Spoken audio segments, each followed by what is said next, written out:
Hello everyone, my name's Brody, and today's Grimm fairy tale I'll be reading is The Bremen Town Musicians. A certain man had a donkey, which he'd carry the corn sacks to the mill indefatigably for many a long year, but his strength was going, and he was growing more and more unfit for work. Then his master began to consider how he might best save his keep. But the donkey, seeing that no good wind was blowing, ran away and set out on the road to Bremen. There, he thought, I can surely be town musician. When he had walked some distance, he found a hound lying on the road, gasping like one who had run till he was tired. What are you gasping so for, you big fellow? Asked the donkey. Ah, replied the hound, as I am old and daily grow weaker, and no longer can hunt, my master wanted to kill me, so I took to flight. But now how am I to earn my bread? I tell you what, said the donkey, I am going to Bremen and shall be town musician there. Go with me, and engage yourself also as a musician. I will play the lute, and you shall beat the kettle drum. The hound agreed, and they went on. Before long they came to a cat, sitting on the path like a face like 3 rainy days. Now then, old shaver, what has gone askew with you? Asked the donkey. Who can be merry when his neck is in danger? Answered the cat. Because I am now getting old, and my teeth are worn to stumps, and I prefer to sit by the fire and spin rather than hunt after mice. My mistress wanted to drown me, so I ran away. But now good advice is scarce. Where am I to go? Go with us to Bremen. You understand night music. You can be a town musician. The cat thought well of it, and went with them. After this, the 3 fugitives came to a farmyard, where the cock was sitting up upon the gate, crowing with all his might. Your crow goes through and through one, said the donkey. What is the matter? I have been foretelling fine weather, because it is the day on which Our Lady washes the Christ child's little shirts, and wants to dry them, said the cock. But guests are coming for Sunday, so the housewife has no pity, and has told the cook that she intends to eat me in the soup tomorrow, and this evening I am to have my head cut off.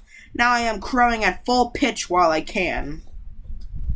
Ah, but Red Comb, said the donkey, you had better come away with us. We're going to Bremen. You can find something better than death everywhere. You have a good voice, and if we make music together, it must have some quality. The cock agreed to this plan, and all 4 went on together. They could not, however, reach the city of Bremen in one day, and in the evening they came to a forest where they meant to pass the night. The donkey and the hound laid themselves down under a large tree. The cat and the cock settled themselves in the branches, but the cock flew right to the top, and where he was most safe. Before he went to sleep, he looked round on all 4 sides and thought he saw in the distance a little spark burning. So he called out to his companions that there must be a house not far off, for he saw a light. The donkey said, if so, we had better get up and go on, for the shelter here is bad. The hound thought that a few bones with some meat would do him some good.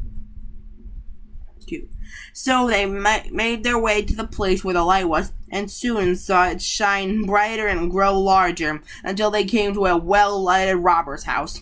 The donkey, as the biggest, went to the window and looked in. What do you see, my gray horse? Asked the cock. What do I see? Answered the donkey. A table covered with good things to eat and drink, and robbers sitting at it and enjoying themselves. That would be the sort of thing for us, said the cock. Yes, yes. Ah, how I wish we were there, said the donkey. Then the animals took counsel together how they should manage to drive away the robbers, and at last they thought of a plan. The donkey was to place himself at his 4 feet upon the window ledge. The hound was to jump on the donkey's back, the cat was to climb upon the dog, and lastly the cock was to fly up the perch upon the head of the cat. When this was done, at a given signal, they began to perform their music together. The donkey brayed, the hound barked, the cat mewed, and the cock crowed, and they burst through the window into the room so that the glass clattered. At this horrible din, the robbers sprang up, thinking no otherwise that a ghost had come in, and fled in a great fright out into the forest. The 4 companions now sat down at the table, well content with what was left, and ate as if they were going to fast for a month.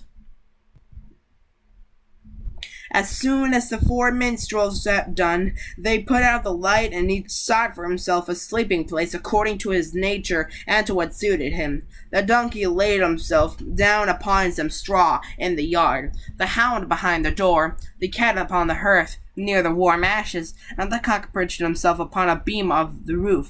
And being tired from their long walk, they soon went to sleep. When it was past midnight, and the robbers saw from afar that the light was no longer burning in their house, and all appeared quiet, the captain said, "We ought not to have let ourselves be frightened out of our wits," and ordered one of them to go and examine the house. The messenger, finding all still, went into the kitchen to light a candle, and taking the glistening, fiery eyes of the cat for live coals, he held a lucifer match to lead them to light it. But the cat did not understand the joke, and flew in his face, spitting and scratching. He was dreadfully frightened, and ran to the back door, but the dog, who lay there, sprang and bit his leg, and as he ran across the yard by the straw heap, the donkey gave him a smart kick with his hind foot. The cock, too, who had been awakened by the noise, and had become lively, cried down from the beam, "Cock-a-doodle-doo."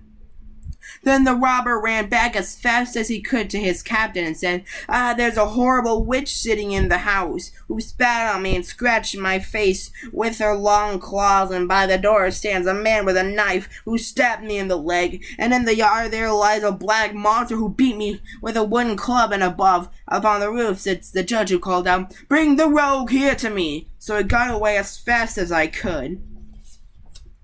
After this, the robbers did not trust themselves in the house again, but it suited the four musicians of Bremen so well that they did not care to leave it any more, and the mouth of him who last told this story is still warm.